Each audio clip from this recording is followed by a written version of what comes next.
Nós temos invitação para o Aruba Huis para vir aqui intercambiar de ideias para invertir também com nosso conhecimento com a isla. Encontro mi mesa é hobby interessante. De começamento nós temos informação de o que está passando riba desenvolvimento riba meio ambiente com a escola. Então de duas partes nós podemos dar informação, invertir com nosso pensamento, nossa ideia para o bem-estar do país. Então a parte é onde a parte na mitad queda conosco, porque bota invertindo dentro do país. Mita hobby dat seja pessoa mi não toda tá com nada bezig en maar há beeld de que o governo atualmente está fazendo com nada por de involucrar a gente no pueblo de Aruba também para ajudar não há essa que com não quer e com não para ajudar não para chegar na seguinte nível e essa é a maneira com costing que vai atualmente e me dá tremenda com não está fazendo assim aqui. Nós como estudiantes nós é o futuro de nosso país e aqui nós podemos ter ideia não e compartilhar ideia com outro para que é motivo para que nós temos que vir back.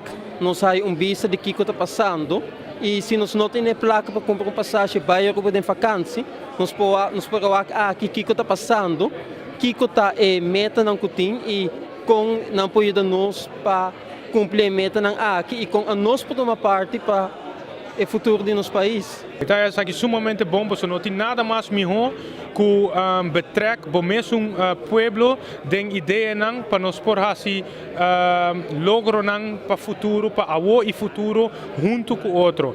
Para sobre de minha opinião não está assim que tu coisas me se bordo lagar para governo só, pero nós como pueblo de Aruba me se por unir junto e assim logro não kuta den beneficiar para Aruba mês. Para sobre esse também é motivo como a comissão Stichting Hoedchamps. É uma stichting que zet zo mes in para minder bedeelde kinderen op Aruba. Para een oportunidade para ontwikkelen mensen gebied die sport, muziek, dans en cultuur. Maar intercambiar ideia com o gente, para como médico, me está hobby interessante na Aruba para bisa praticar minha especialização. Pero solamente também me está interessado também que conosco para na Aruba para vai purba bambisa doen hen bewustwording. Como também por assim hen não para mais bewust lo que bota come, lo que bota hasi, anto kiko sai tem como impacto para a gezondheid, dus kiko sai tá assim como saúde den futuro, anto outra situação tá como também hasi hen mais cauteloso, como que é uma maneira de bewustwording, como também sim o pueblo vira mais alerto. Para o problema de medicina na Aruba está muito grande, of althans é ziekte dus het is een challenge grande, pero zij met voel me aangesproken, dus met sinti me mes gente como por hopelijk doen een bijdrage aqui um paar jaar.